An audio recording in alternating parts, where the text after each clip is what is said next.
গৌরাঙ্গা বলিতে হবে পুলাকা শারীরা।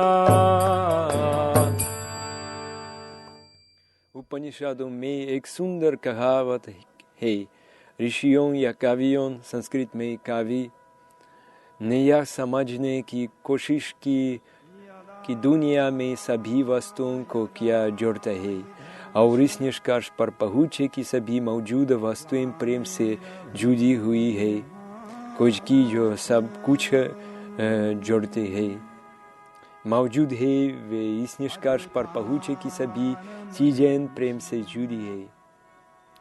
जीवित वस्तुओं के बीच का यह संबंध और निर्जीव भौतिक वस्तुओं के बीच का संबंध ही सच्चा प्रेम है। अस्तित्व में भी अस्तित्व का संबंध भौतिक, यही सच्चा प्रेम है। यही वेदों और उपनिषदों की वास्तविक शिक्षा है, प्रेम की शिक्षा। प्रीति, प्रेम ही समस्त अस्तित्व का आधार है, और यही प्रत्येक जीव का लक्ष्य है। एकमात्र समस्या यह है कि हम नहीं जानते कि प्रेम की वास्तविक वस्तु कौन है।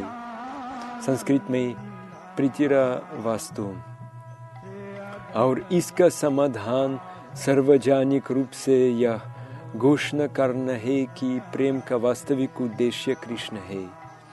कृष्ण इस अर्थ में प्रेम की आदर्श वस्तु है कि कृष्ण के साथ सभी प्रकार के प्रेम संबंध विकसित किए जा सकते हैं और कोई नहीं, और केवल कृष्ण ही आदर्श रूप से प्रतिदान कर सकते हैं।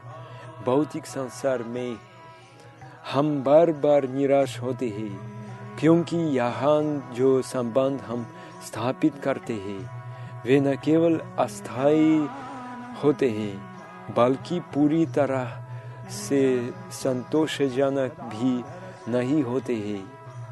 हम किसी को अपने प्यार या स्नेह की वस्तु मानते हैं, लेकिन वह आदर्श रूप से हमारे साथ पारस्परिक व्यवहार नहीं कर सकते हैं। और भौतिक दुनिया में ऐसे व्यक्ति की तलाश करना बिल्कुल बेकार है जो आदर्श रूप से सभी के साथ पारस्परिक व्यवहार कर सकते हैं। वह कृष्ण है। इसलिए कहा जाता है कि कृष्ण ही सभी जीवों के लिए एकमात्र वास्तविक पति है। या भक्तिविनोद ठाकुर वैज्ञानिक भाषा में कहते हैं, केवल कृष्ण के साथ ही पूर्ण पूरक संभव है। कृष्ण हर किसी के लिए एक आदर्श मैच है। केवल कृष्ण के साथ ही पूर्ण संपूर्णता, पूर्ण अनुकूलता संभव है। केवल कृष्ण ही सभी के लिए आदर्श है। और जब हम इसे समझेंगे तो हम समझेंगे कि हमें केवल कृष्ण के साथ अपने संबंध को विकसित करने की आवश्यकता है, और फिर हमें संतुष्टि न देने के लिए हम दूसरों पर निराश या क्रोधित नहीं होंगे। हो सकते हैं कि कुछ रिश्ते हमें कुछ समय के लिए खुश कर दें, लेकिन फिर असहमति शुरू हो जाती है, क्योंकि यह सही नहीं है।